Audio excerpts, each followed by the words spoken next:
All right, good evening, everyone, and welcome to our audience on Facebook and our audience in the Zoom. We're going to go ahead and get started with a welcome from Miss Natoria Carpenter.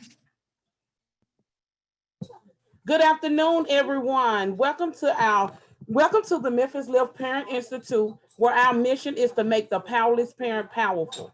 Tonight, we welcome you to our March speaker series entitled Turning Anger into Activism. We are so excited tonight. We have a national known speaker tonight. So we want to welcome you.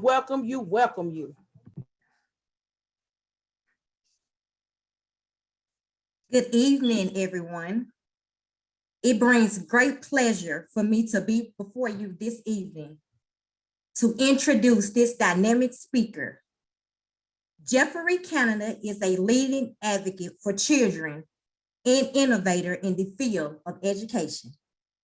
Canada grew up in one of the most devastating communities in the United States, the South Bronx, raised by a single mother. He earned his bachelor's degree from Bowdoin College and eventually went on to earn a master's degree at Harvard University. He vowed to help children who grew up in disadvantaged circumstances to succeed through education.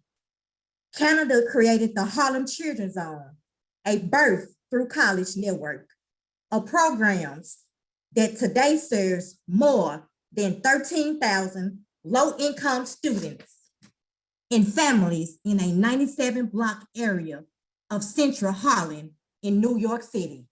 Ladies and gentlemen, I present to you Mr. Geoffrey Canada. Ed Bradley first reported on Geoffrey Canada 3.5 years ago, but back then there was no way to tell if his children's zone was working. Today, however, results are in, and they're nothing short of stunning.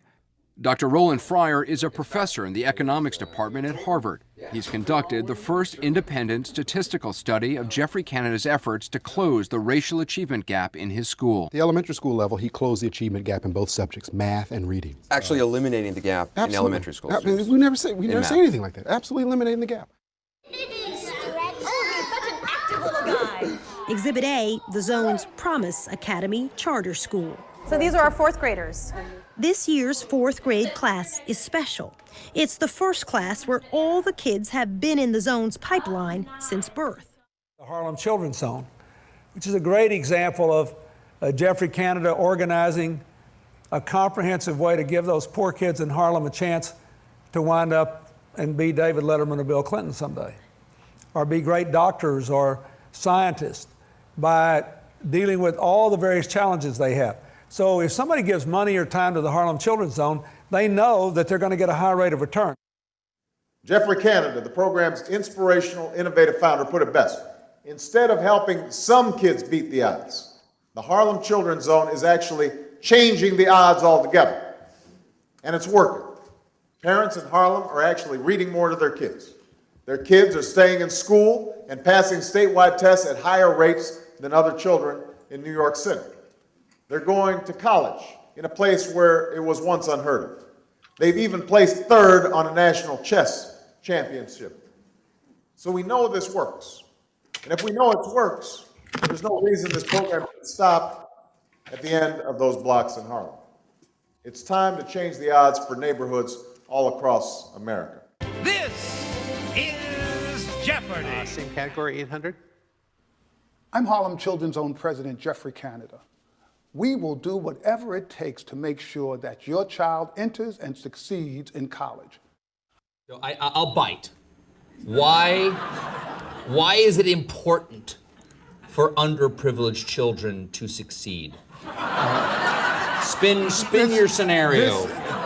It is absolutely critical if our country is going to remain number one. You know, America is not number one or number two or even in the top 10 or even in the top 15 when it comes to reading and math and English.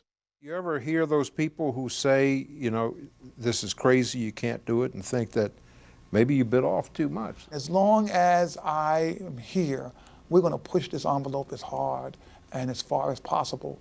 And I think that in the end, it's going to be important that we demonstrate that we can get even the toughest kids to make it in America. Our job as educators, there's some stuff we know that we can do, and we've got to do better. The evaluation, we have to start with kids early. We have to make sure that we provide the supports of young people. We've got to give them all of these opportunities. So that we have to do. But this innovation issue, this idea that we've got to keep innovating until we really nail this science down is something that is absolutely critical. And this is something, by the way, that I think is going to be a challenge for our entire field. America cannot wait another 50 years to get this right. Please welcome Geoffrey Canada. Really, I just want to kiss you. Just want to kiss you.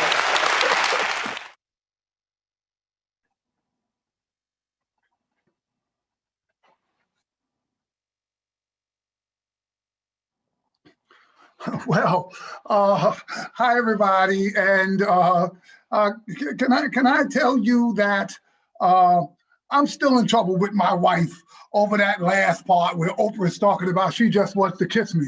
I met a black woman from Harlem, and she's like, I don't care if it is Oprah, I'm not playing that stuff, Jeff. You know, I can't tell you how excited I am to be with you today. This invitation. You know, my assistant Tiffany has joined us, and she sort of runs my life. And as soon as this invitation was extended to me, and I told her, I'm in a bunch of really serious women that are serious about education in Memphis. And they seem fierce and they seem fearless. Those are my kind of people. I said, just tell them I'm gonna do it. I'm gonna do the talk, whatever it is. I want to be part of what they're doing in Memphis because I'm going to say a couple of things, and it's not that I want to deflate people or to scare people, but I've been in this business for 45 years. It's all I've ever wanted to do. When I got out of Harvard, I started teaching. I was running a school 5 years later. I've been in education my whole life. And I've been through some educational disasters. In Boston in the 70s, there was busing and there was a lot of racial turmoil. When I got back to New York in the 80s, we had the crack epidemic and kids were being slaughtered in the streets. I watched the sort of criminalization of Black and brown people with the laws that were passed in the crime bill in '94, and they started calling little Black and brown boys and girls super predators. I mean, I went through all of that. But I'm telling you, what we're facing today is more serious than all of those times that I faced. So this is not a time for the faint of heart. And if you're not prepared to go out and fight and what we say do, whatever it takes for our children, we're going to have a disaster because the data is in. You know, look, in New York, we shut our schools down in March, and they stayed shut for the whole summer. And when we reopened, the schools opened, half of the folks were remote, probably only, 50 or 60% of the kids were tuning in the Black and brown communities. Parents were terrified to send their kids back to school because so many folks had gotten sick and had died. But this has been a 2-year gap in the education of our children. And it's happening all across the country.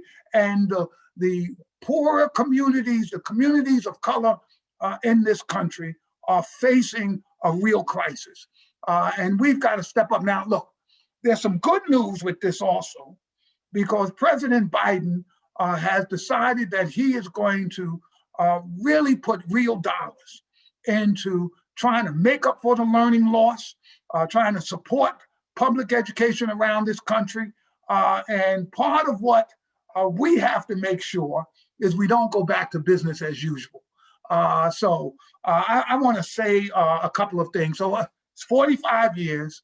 Here are some of the things that I want to share with you that I've learned about education in our children. First of all, teaching is serious business, and it takes the best and the brightest to become a teacher. And I'll tell you how I found out how people thought about teachers. Now, I went to Bowdoin College, a small liberal arts college, a good college up in Maine. I took, in my senior year, I took 2 pure science classes. I took a course in pharmacology, which was about drugs, because we were having a heroin epidemic in the South Bronx where I grew up. And I knew this drug thing was destroying our community. And I took a physiology class because I was interested in the connection between the mind and the body and learning. And I thought that, exercise, nutrition, proper sleep, I thought all of that was going to help kids. So I took those classes, and I happened to get an A in both of the classes. So after the semester was over, the head of the biology department came in to see me, and he said, "Jeff, you just got 2 A's in pure science classes. Do you know what that means?" And I said, "What does it mean?" He said, "It means you're smart." I said, "Yeah, well, okay, yeah." He said, No, it means you're really smart. And I hear you want to be a teacher. You don't want to be a teacher. I said, no, I want to be a teacher. He said, no, you don't. No, you're smart enough to be a doctor. And we want you to go to med school. I said, no, I don't want to be a doctor. I want to be a teacher. He said, no, you don't want to be a teacher. Do you know what a teacher makes? You don't want to go out and spend your life in poverty. You want to be a doctor. And I said, no. And then he brought in the head of the chemistry department. And they got on either side of me. Now I'm like 22 years old, and they're just telling me, you do not want to be a teacher. You're too smart to do that. And finally, I said, okay. I'll go on to be a doctor. And I had to take an extra semester of science classes because I wasn't pre-med. But I had a full scholarship, room, board, tuition, everything paid for me to go to medical school. And I had to sign a contract that I would go. And right before I signed the contract, I realized I don't want to be a doctor because I don't really like sick people. Why would I want to do that? And for me, that moment of clarity, what I wanted to do with my life, I wanted to teach. I wanted to be an educator. But there is this sense that education does not take the best and the brightest if they're going to work with our children. And if you're coming in to work with the kids I care about, kids who've been messed over, who come from really challenging circumstances, well, you need people who have real talent. And we have to bring talent into this field because everybody, people think to be a great teacher, you got to love kids. Well, okay, it's great to love kids, but that's not going to make you a great teacher. To be a great teacher, you actually know how to teach. You have to actually spend some time understanding the science of passing on information to children at different age groups. And lots of folks are coming into schools, they don't have that set of skills. So that's the one thing. The second thing is place matters. There are places in this country, and I dare say you all know where those places are in Memphis, where for the last 100 years, our cities and our states have disinvested in those places. They have never had the kind of resources. They have undermined the families and the health systems and the schools in those places. And in these places, education is key. I mean, it is the only way children are going to make it. But if you don't recognize that in these particular places, because of the decades of disinvestment, that you've got to have a different kind of plan. And if you go into a place, and look, this is all over the country, there's nothing to do with Memphis. I go into places in the South Bronx when I was a kid, we had a bunch of failing schools. We're talking 63 years later, we still have a whole bunch of failing schools, and they have been failing every single year for 63 years. And I'll tell you this, go in one of those schools and say, oh, I want to shut this school down. I want to do a different kind of school. I want to do innovation. You're going to get pushed back like you never believed. But you know what I realized? Doesn't matter about the pushback. If you know something has failed our kids for decades, and you allow that to continue, then that's on you. Then you're going to have to accept that. Me, I'm going to fight and do whatever I have to do to try and make sure these children have a chance. And let me tell you the third thing. They talk about cradle to career, but it is really cradle to career, because if you follow the science, this is what the science says. From birth, certain children growing up in certain communities, you know about adverse childhood experiences, they call it ACEs. This is the impact of growing up in traumatic circumstances. And what is that trauma? If someone's on substance abuse, if someone has had domestic abuse, if someone has a mental health problem, someone has suffered a death or a serious loss, if someone is seriously physically ill, if you start adding those things up and you start getting 3 or 4 ACEs together, that's going to have an impact, not just on you right now, but it's going to have an impact on your health for the rest of your life. So we believe, we know from birth, our parents need to know all that we know about brain development, because those brains have to be stimulated and they need to make sure that they are being nourished with positive supports and not negative supports. But it goes straight through pre-K, elementary, middle school, high school. Now look, people, my own board, they were saying to me when I came up with this plan, they said, come on, Jeff, you can't do every grade, you can't do everything.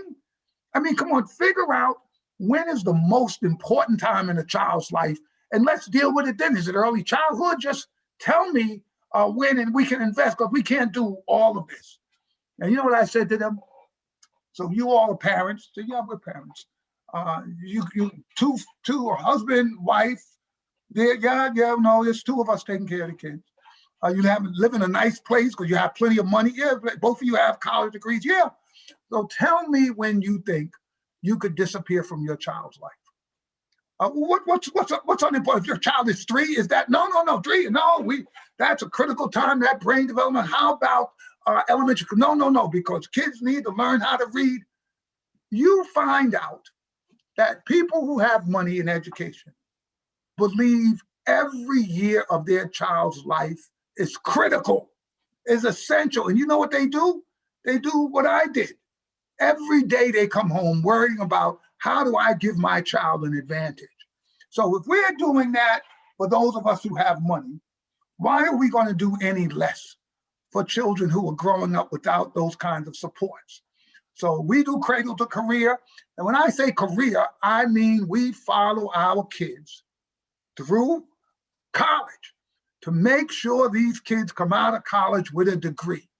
And this gets to this issue of high expectations.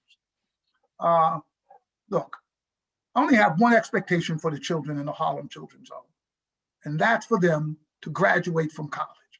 That's it. And people get on my case, oh, Jeff, you're an elitist. You're pushing college for college is not for everybody. I say, well, college is not for everybody, but it's for my kids. Because you know what? You think college is for your kids. Now, I have to raise a lot of money, so that means I have to be around a lot of wealthy people. I will tell you, I have not met a person yet who has money. When you ask them about their child, whether that child is 2 or 14 or 18, they only have one goal: for that kid to go to college. And I'm thinking, if it's good enough for them, it's good enough for me. And I don't know why people are worried about me having this set of expectations on 125th Street in Harlem, when I can go 30 blocks downtown to a private school where if you don't send every single child to college, you're going to lose your job.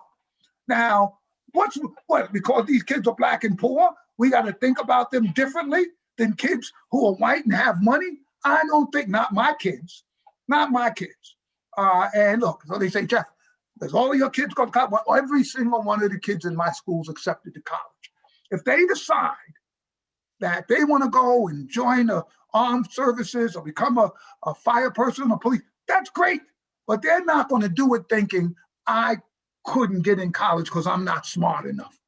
All of my kids, my teachers all know, there's no shortcut. There's not another thing you can, all of our kids have to be prepared. They have to take the SATs, they have to apply to college, and they have to get in. After they're in, if they decide they want to do something else with their life, that's on them. And if you, I don't know the rest of you, my wife and I, we have 4 kids. 3 of them went to college, 1 didn't. But I'm gonna say this for any of you parents out there, if you've got 4, 1 of them is not gonna do the right thing. Don't ask me why, don't be upset and say, oh, what did we do wrong? That's just how it is. So we had the same expectation for all of our children. But you wanna make sure that you don't allow schools to think, oh, if we get 60% of our kids here, we're doing a great job. Or we get 70%, we're doing a great. I want 100% of our kids accepted to college and with a way to get there. And then I want to trace those kids through college. Now, I want to take some questions. So I want to go through a couple of things kind of quickly. If kids are behind, which our kids are, you have to increase their learning opportunity. Now, look, this is the science of education I'm talking about. And you're gonna, when I say this, you're gonna have to realize that, yeah, I believe this, but no place in the country is doing it except a few unusual schools that I know. And this is what it is.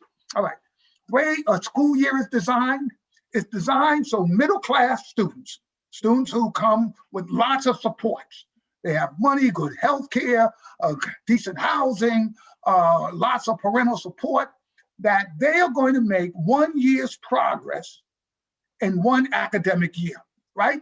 The race starts as soon as your school opens. Some open in August, some open in September. The assumption is that somewhere 9 months after that, that kid is going to make a year's progress. Now, what happens when a kid comes into the school behind? So I'm a kid, I'm in the 4th grade, but I'm only reading at the 3rd grade level.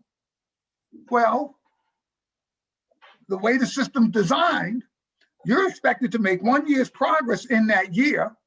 So if I'm a year behind in September, guess where I end up in May or June? I end up a year behind because we don't design schools to actually allow children to catch up who are seriously behind. The only way I know to do it is we work with kids after school, we work with kids during the holidays, we work with kids over the summertime. We make sure that we're spending enough time to catch our children up. If you don't want a system that just continues to fail year after year after year, you have to come in and ask them, what's the plan? We know our kids are behind. That's not new. They were behind 10 years ago. They were behind 20 years ago. If we know they're behind, what are we going to do this year that's going to be different so that we have some belief that this is going to be powerful enough to catch those students up? Now, this next thing, something we believe very deeply. You have to come with a comprehensive set of supports in our community. What I mean comprehensive, I mean social work, mental health, physical health, nursing. We have school clinics in our school. We need sports. You need arts. I mean high quality stuff. I don't mean just a couple of it. We need to make sure our young people, that we engage not just their intellectual abilities and their cognitive abilities, but their social emotional abilities, their ability to express themselves, to be creative, to understand that they can contribute and give back to society. This, to me, is critical. So many times when schools have budget problems, they eliminate what they consider the extraneous stuff, the sports, the arts, the drama. That's the kind of stuff that feeds the souls of so many children. And when you take that stuff away, you begin to lose kids. So I believe that you've got to have this comprehensive set of supports for children. And then the last thing I want to say is that you've got to have data and accountability. Data. Why data? Because what we're doing right, in our schools. Now, let me just be clear. Yes, we've eliminated the achievement gap. Look our schools up. They're called Promise Academy. You can see we have state tests, Common Core, ELA, math. We're performing as high as white students are in New York City and New York State. That we've done.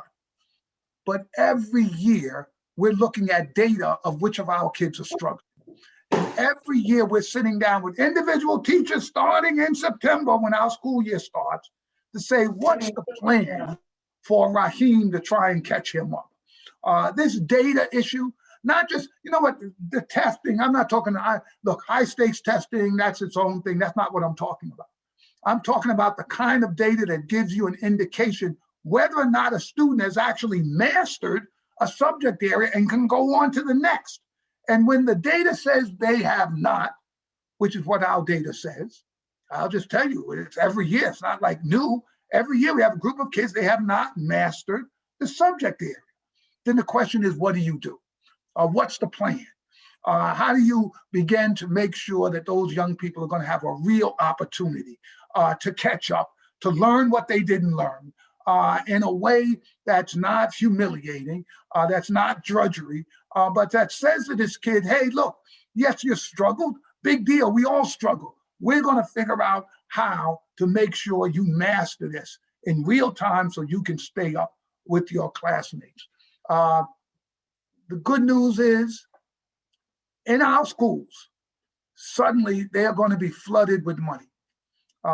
President Biden has put over $100 billion into the schools. 20% of that money has to be used to make up learning loss.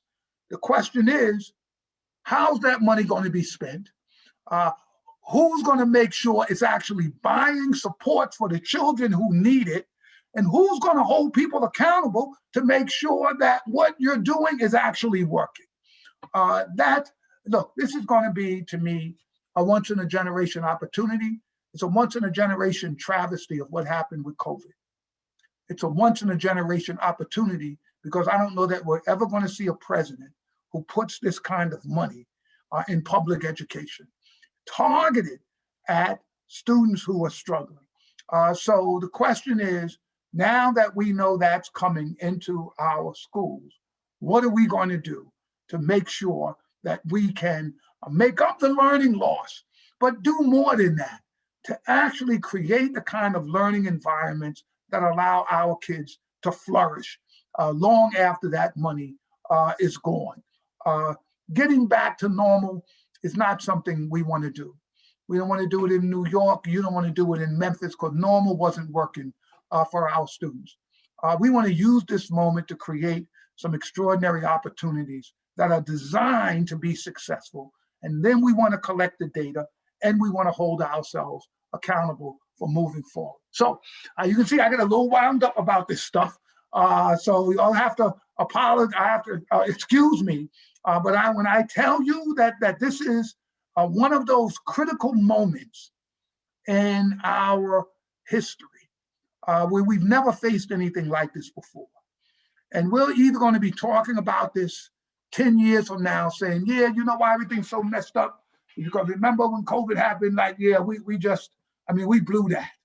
Or you're going to be saying, we took that opportunity and we made sure we rebuilt a set of infrastructure for our children so that they could really not just recover, but actually do better than they were doing before. So with that, I will stop. I am happy to take questions. I don't know how you all want to handle the question and answers, but I will turn it back over to you all and you will give me instructions. Hi, yes, thank you so much for that, that speech there. And we are going to do questions both through Zoom and Facebook. So we've been collecting the questions that have been coming in the chat and the comments. We have a running list going. So if you have questions throughout this Q&A process, we're going to get to them kind of in a first come, first go basis.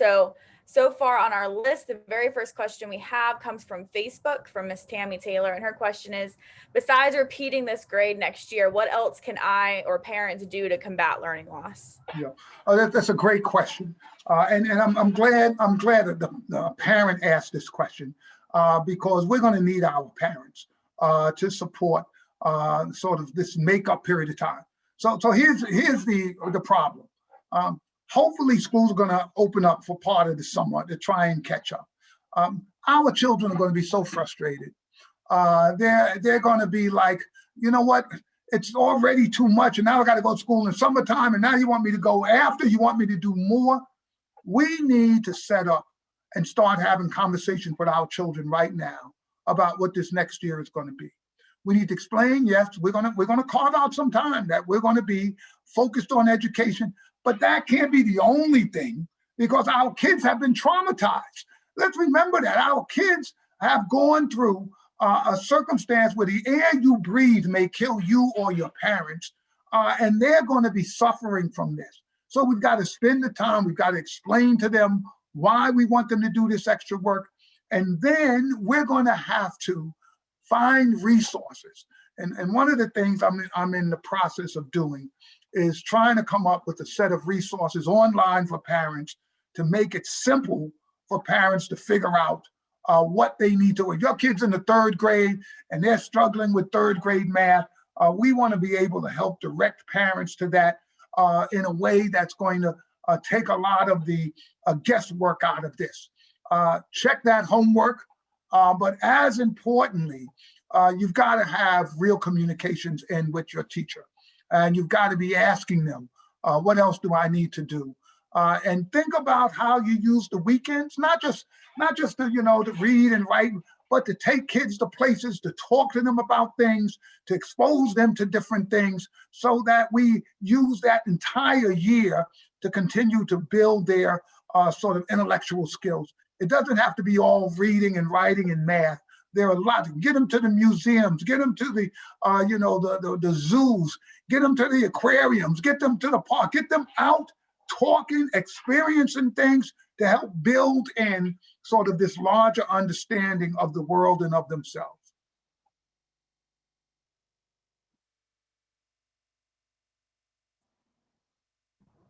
Thank you for that. And so our next question, we've had a few come in regarding data. You mentioned data just a little bit ago. So we have some parents asking about what is data that they should be looking for from their student schools, and even more specifically, we've had some work around individualized learning paths or learning plans for students, for all students, especially given the learning loss. So what are your thoughts on ILPs for all students, and what can we do to really make sure our schools and our districts and our state are getting those in place? So here's the challenge that we're facing. In lots of our schools, the kids who were struggling were not, under a normal year, were not meeting the benchmarks. So this is what we have to do. We have to understand what those benchmarks are. So what are we expecting a 3rd grader to do? And my belief is get those benchmarks for the entire year and begin to really make sure young people are getting the support, because there's going to be gaps. Yeah, they were promoted from the 3rd grade to the 4th grade, but they probably didn't have the sort of learning experience that allowed them for that promotion. So now they're going to be being taught 4th grade stuff without having finished 3rd grade, which means we got to understand what they missed at 3rd grade. We've got to be spending some time understanding what they should have had in the spring of last year and what they missed in the fall and the winter of this year, so that we can begin to try and catch them up in a reasonable point of time. But I'm going to say this, and I want to say this to all of the educators and the parents. This is not a one-year problem. This is not going to be fixed in a year. This is not, so if you think, oh yeah, I'm going, no, we got to think over the next 3 years, we're going to make up this learning loss in a way that's going to allow my child, if my child 3 years from now is supposed to be in the 8th grade, well, because they're in the 5th, well, I want to make sure by that 3rd year, that kid is doing 8th grade work, and I have caught up all of those areas that they have missed. Because otherwise, you're going to get frustrated. You're going to think, oh my goodness, how am I going to fit all of this in? It's been so much loss. You don't have to fit it all in. You don't have to do it all right away. You got to take your time, month by month, week by week, continue to fill those gaps in with students, trying to make sure they try to keep up with what's going on in the class, and we're helping them learn what they should have learned during a time when school was out. And don't think that this is going to be over in a year. It is not. It's a multi-year problem. Awesome. Our next question is from Mr. Clifton Stockton from Zoom. How do we convince our families, communities, and schools that the investments in high expectation, rigorous academic curricula, and the plan to remediate loss, data, and accountability and comprehensive support as high quality solutions to the lackluster results we continually see? Yeah, so here is, and I have started to try to have this debate in this country. We have decided that we are going to put all of the sort of decades of underinvestment, of disinvestment, of intentionally targeting certain Black and brown communities and the people who live in them with a set of structural challenges that have undermined their ability to be successful. And we're saying, okay, after 50, 70 years of that, I'm going to leave it to the third grade teacher to fix all of that. I don't believe that's the strategy. Yes, we need the third grade teacher to be a great teacher, to have high expectations, but we've got to build in a set of supports around kids. And look, Promised Neighborhoods, which President Obama decided he was going to use as a replication model for the work we're doing, there are now groups, Strive Together and others, Memphis Connects, that are actually thinking about this cradle to career work and how we build this out. I don't think this is a one-off, meaning, oh yeah, it's necessary here, but over here, we actually don't need all of those supports for children and families. We need all those supports. If your parents are not able, because they have substance abuse problem, mental health issues, or just exhausted, right? They just can't spend the time and energy with you as a kid. You know what? Who does that in the zone? We do. We do. We keep our buildings open till 7 o'clock at night. Our programs open in the summertime. We run programs on Saturdays for kids because we're saying we know the challenges that are faced in our community. So yeah, we've got over 1,000 of our kids have graduated from college. We've got close to 1,000 kids in college right now. But I will tell you this, that this was all based on us saying, how is it that we began to provide this range of supports to families and the community and not just count on the schools to do this alone? We got to hold schools accountable, but I don't think the schools can do this alone. And we've got to be able to advocate for these supports for our children. My thing is, if you go to the best school in Memphis, right? It can be a parochial school, can be a private school, can be a charter school. My belief is my kids in Harlem needs whatever they have. And that's what I want. If they've got the latest technology, I want my kids to have the latest technology. If they've got a nice track I want my kids to have a nice track. If they send their kids across the country playing chess, I want my kids to go across the country playing chess. My thing is, these kids probably don't need it. Our kids need it, and we've got to fight to make sure that these kids get it. So my thing is we can do two things at once. We can advocate for stronger schools, for smarter, sort of more targeted efforts, but we can also advocate for wraparound supports for children, for real cradle to career supports throughout their lifetime. And I think we have to do them both. So another common area we've had some questions around are issues that we should be pushing with our local government, school boards, just different entities for education. So specifically this question says, as a person in leadership in local government, not education, among all of the many complex issues we face, what is a single issue that you would encourage me to invest my greatest time, energy, and fight in that will provide the most support to our educators and families and ensure our kids' success? So this is one of those tough questions because I don't believe there's any silver bullets. So where I would start is universal pre-K is where I would start. sort of great early childhood support for 3 and 4-year-olds, I think that should be just a given. That's the beginning. And that is not the end. If you do that and you don't do anything else, that's not going to work. But we need to make sure our kids have every opportunity to sort of enter into kindergarten on grade level, so that then we can begin their journey through elementary and into middle school. So if you were to say sort of, where would I start? I would start there, but I will tell you that that can't be the ending. The big question I think public officials have to ask themselves: we're getting a whole bunch of money coming into our system. What are we going to do differently, and why do we think it's going to work? And where is the evidence that we're using to make those decisions? Because a lot of people come up with new ideas. Oh, it's great. Let's try this. Oh, we're going to try this new reading program. We got this new math thing. There's been 100 different crazes, right? Where this is the latest craze. We're going to do Singapore math. Let's get, and then 2 years later, they're back doing something else. I want to see the evidence that what we're going to do is actually going to level that playing field in a measurable way. And I want you to tell me how much time it's going to take to begin to see progress. And I want to know what those interim benchmarks are, so I don't have to wait for 4 years to tell whether or not this program is working. That's what I think the conversation we've got to have with folks. All right, so Carmelita, a parent, asked, how can we hold schools accountable on the money for the resources that the federal government sends them? Yeah.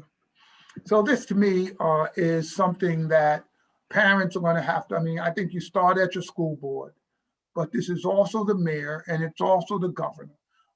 And there has to be a sense that the parents don't want to sit on the sidelines. I think you have to take a position. I think there are some things that I think are not controversial, that this money can be spent on. High intensity tutoring, because kids who are behind, they need tutoring. Expanded after school services and supports that deal with both academic and non-academic areas. Thinking about the summer and how we're using the summer to make up this learning loss, to me, is really critical. And I think investing in the kind of data systems that will tell us where kids are struggling, and transparency, which is the hardest thing. You know what happens now. You're in the 6th grade, you don't do well in the 6th grade, you get an F. And that F is a reflection on you, the student, not on the teacher, right? It's like you got the F, the student. Not that as a teacher, I couldn't help you get to understand this well enough so you could get a passing grade. This idea of transparency, one of the things you'll find, there are lots of places where kids are failing on a regular basis, and there's no plan to do anything about it. And my thing is, we need to see those plans as parents. We need to know, look, I know what it was last year, I know what it was the year. What are your plans this year? And how, as a parent, am I going to know whether or not these plans are working? And look, I run schools. The biggest irritants I have with my parents, because I have to listen to them, and they are demanding. And when they come in, I have to pay attention to them. But if only one parent does it, it's not just a big deal. When parents decide, no, we're going to hold you accountable. You're the educator. You're getting the money. Don't keep telling me the students aren't doing well or the students won't listen. Or I want to know, what are your plans? Because that's why we're paying you. And I want to know in a way that's going to allow me to hold you accountable. So that's what I think parents have to do. It's a conversation that starts at the school board. I think letters from the school board into the mayor, into the governor, saying we're the parents of so-and-so middle school, and we are really concerned that our students are not being prepared, and there's not a sufficient plan in place that's going to drive these outcomes. And and you just make that noise, you make it clear you're not going to go away, and you'll begin to see that folks will begin to pay attention to this. The other thing, let me just say this other thing. The other thing you have to know is how much money is coming in. You need to know that. How much of this new stimulus money is coming into your schools? And how much is going to come into Memphis? And who makes the decisions about how that money is going to be spent? That's going on right now.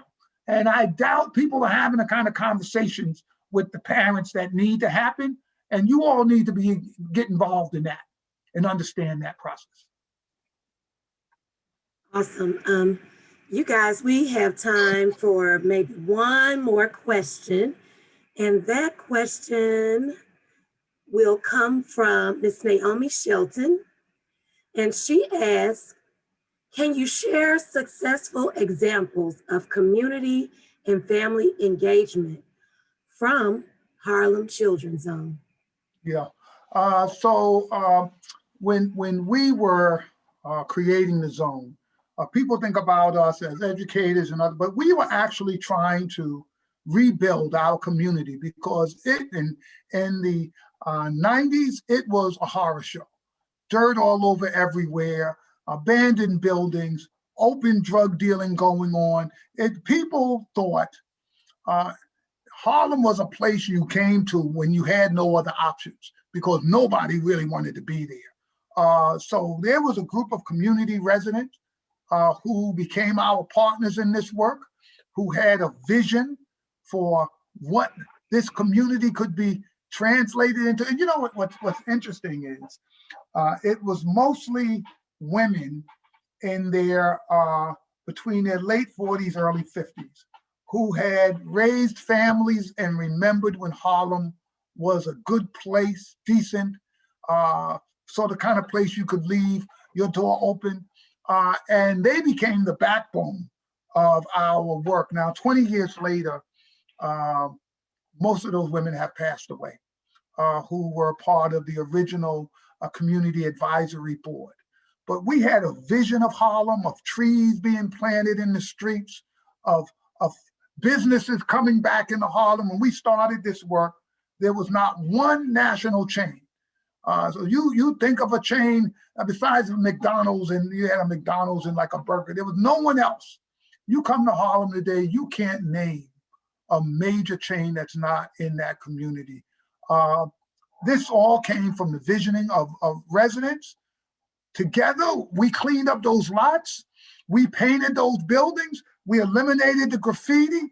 We planted the trees, and they were a critical part of Harlem physically transforming itself.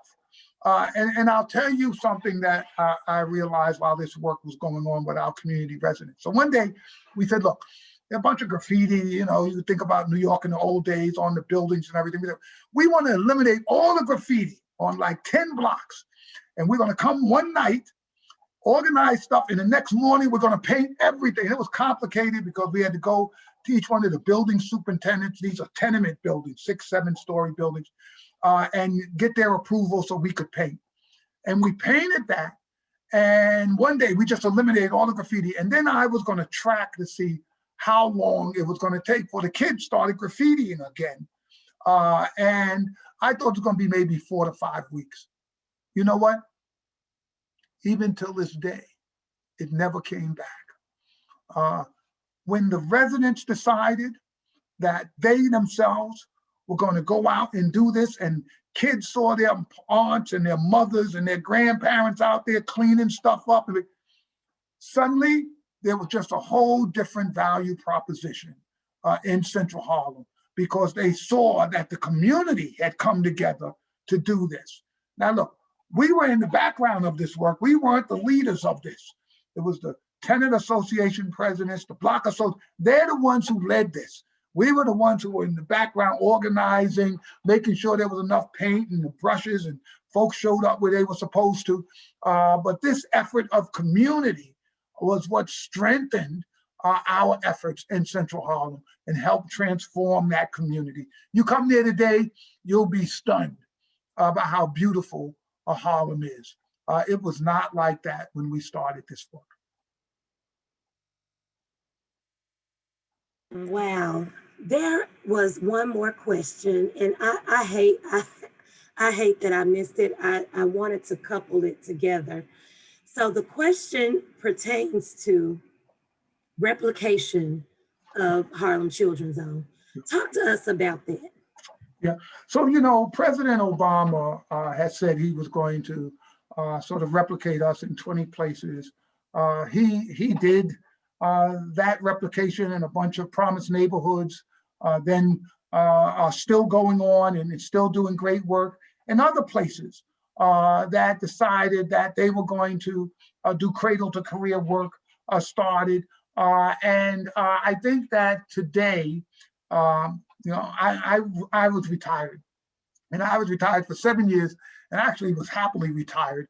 I don't know if my wife was as happy with me being home every day, but I was happy. And I came out of retirement to create the William and Julius Wilson Institute to help these replication efforts around the country. And we're working with Memphis Connects. We're working with a bunch of places around the country that are really, I think, committed to this cradle to career set of strategies, thinking about how you can bring these comprehensive supports to children and families. And the biggest challenge we faced during the Obama administration was they just never had enough money to fund places successfully and for a long enough period of time. But there are a number of places around the country that's doing great work, not just the work going on in Memphis. There's terrific work in Salt Lake City and Minneapolis and in Oakland. And, I could just say about 20, 25 places that I think are just stellar places around the country that's doing this cradle to career work. And I think that it's the way that we have to think about dealing with poverty and dealing with failing school systems where communities are sort of under assault from all of the collective challenges that have happened to these communities over these many decades. Wow, thank you so very much for all that you have poured into us on tonight. You guys, I don't know about you, but I feel that this was absolutely amazing. And at this time, as we transition, I'd like to bring on Miss Sarah Carpenter. She will bring to you her closing remarks. And behind her, we will have Miss Tamika Kerr. And from me to you, I thank you. Thank you, everybody. Y'all have a great night in Memphis. Mr. Canada, thank you so much. I feel honored to bring you to Memphis via Zoom. Can't wait to bring you to Memphis and take you out for barbecue. You say you got work to do here, so you doing some work here, and I'm happy to hear that. To all of our parents and educators, you still parents, so you are special guests also, and I appreciate every one of y'all that came on tonight. Mr. Canada, we will be in touch. We got to get you to Memphis in person, take you to some barbecue place, and feed you real good. So I can't wait. I'm gonna be in Memphis. You all just wait. As soon as all the traveling opens up, I'm coming there. And we appreciate you. And Tiffany, I gotta shout your assistant out. Tiffany, you are amazing, and I appreciate you so much for working with us. And to the Memphis Lift team, you are the best. You are the greatest. Thank you all so much. And we're gonna fight, Mr. Canada. We're gonna keep fighting, and we're not gonna go away, because guess what? We got little people depending on us, and that's who we fight for every day. And our parents are depending on us. Our mission is really so simple. Our mission is to make the powerless parent powerful. So that's our mission. Thank you so much, Mr. Canada, and to our guests also.